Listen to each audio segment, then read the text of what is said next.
غرباء غرباء غرباء غرباء.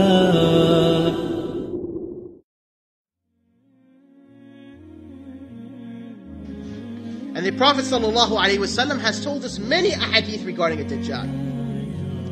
He tells us that he's a young man, that he's white, that he's short, that his hair is very curly and he has much hair on his head, that he has a receding foreline, that he's wide-chested, and very importantly, the Prophet ﷺ tells us that he's blind in the right eye. His right eye is neither bulging nor swollen, sunken into his head. And upon his left eye is like a growth coming from his eyebrow, covering that left eye. And between his eyes is written Kafara, Kafir. That every person, every believer will be able to read that, even if he's literate or illiterate. The Prophet ﷺ tells us that he will not have children, but that he will be sterile. The Prophet ﷺ even tells us that he will be crooked in his back. And that is the reason why the Prophet ﷺ gave us all these details, is to prepare us for this. Because a dajjal will appear in this ummah. We will be the ones who fight him. And this is the king of the Jews, who the Jews are waiting for. You see, the Jews were promised in their scriptures that a Messiah will appear between them. And when that Messiah appeared, Jesus the son of Mary, what did they do? They disbelieved in him. And they rejected him. And they called him a sorcerer. And they called him a bastard. This is what the Jews said. And they tried to kill him. And they tried to crucify him. But as Allah subhanahu wa ta'ala says, they neither killed him nor crucified him. And so when the true Messiah appeared among them, they disbelieved in him. And so what they are waiting for is this false Messiah, this Antichrist, the Dajjal, who will be the greatest tribulation between now and the Day of Judgment. And that is why the Prophet ﷺ commanded us in every single prayer to seek refuge with Allah from him. Why? Why would the Prophet ﷺ tell us to seek refuge from an individual who the Prophet ﷺ knew was not going to appear until the end of time? I mean, now, since the Prophet ﷺ's death has been 1400 and some odd years.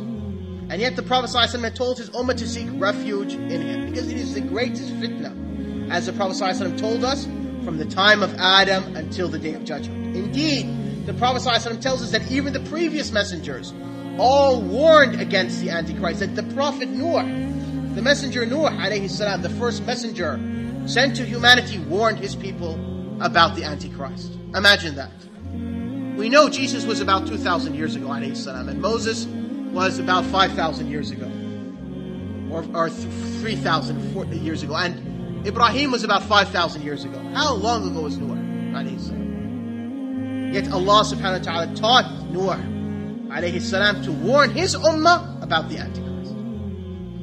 Indeed, the Prophet ﷺ tells us that from the signs that showing his closeness in his appearance, that people will stop warning about him on the mimbars, on the pulpits. And I asked the brothers, when was the last time you heard a khutbah regarding a Dajjal? This is one of the signs of his close appearance.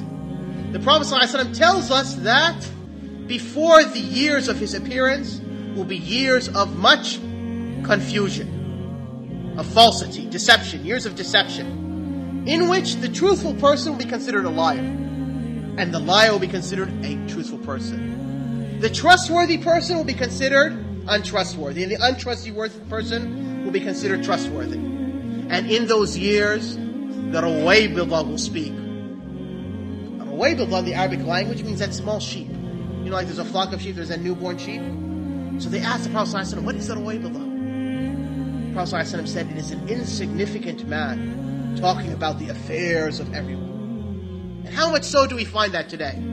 We find insignificant people, people who are ignorant, people who know nothing, stand up and tell us that the ummah should be doing this or the ummah should be doing that we should follow them, preaching to this and that.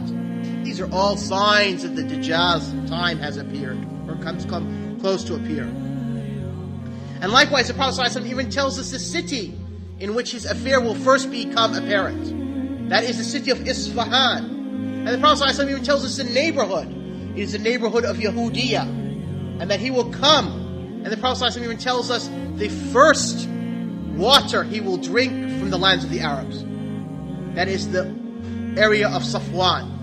And Safwan is south of Basra, near Kuwait, where they had the peace treaty after the Gulf War. That's where, there he will drink his first water in the lands of the Arabs. That's the first land of the Arabs he will enter into. And that he will come between Syria and Iraq, spreading evil and spreading mischief on both sides, seeking to come to Medina.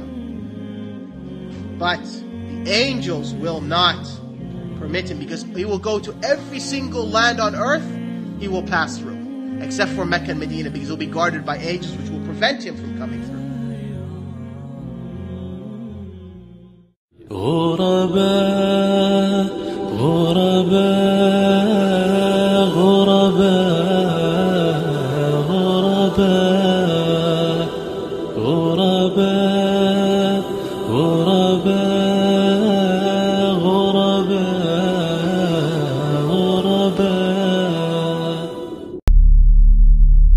There's one hadith where the Prophet ﷺ, he's sitting with his companions, and the Prophet ﷺ talked to us and he reminded us about Dajjal, the Antichrist. And he explained in such a way that the companions say, we felt as if Dajjal is going to come in our time. And we were so frightened that we thought Dajjal might be behind the next bush. And the Prophet ﷺ came out and he saw the effect of that on our faces. And he said, what's the matter? And we replied by saying, Ya Rasulullah, tuzakkina Dajjal, you told us about Dajjal, and we have become frightened to that extent that we think Dajjal will appear in our time. And then the Prophet ﷺ said, don't worry, in yakhruj wa ana fikum fa ana akfi. If he comes out while I'm still alive, then I will be enough for Dajjal. I'll kill him myself. Wa in yakhruj wa lastu fikum. But if Dajjal comes out and I'm not amongst you, then every man is going to protect himself. And if you look at the words of the Prophet ﷺ, and what he did is he created an atmosphere, and he said such words that made it seem he could come out in their time. Because even when they were frightened, he didn't say that he's not going to come out in my time. The Prophet ﷺ said, if he does come out in my time, then I'll be enough for him. And this shows that the Prophet ﷺ, he put into their thoughts that Dajjal could come out any time, whether it's in their time, whether after the Prophet ﷺ's time. Every nation must fear this. And he could come out. But then again, we should not go to the other extreme of thinking that, oh yes, it's the end of the world now. Dajjal is going to come out, Mahdi is going to come out, let's all sit down and let's do nothing. That's another extreme. The Prophet ﷺ did not say that, because he said, if the last hour comes and one of you is planting a seed, then continue to plant it. Continue to do that. Meaning that the Prophet ﷺ is saying, even if the last hour comes, don't just sit down and think that this is going to be doomsday and that's the end of everything, if you see some signs.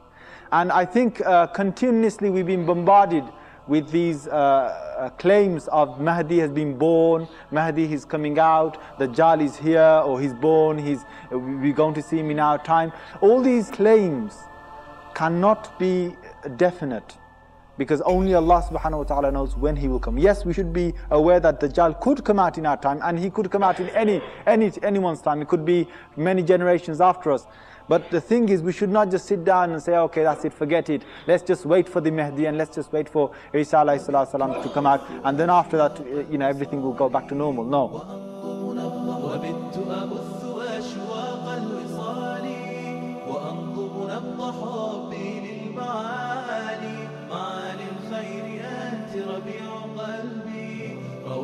صدايا بالعذب الزلال وبت أبث أشواق الوصال.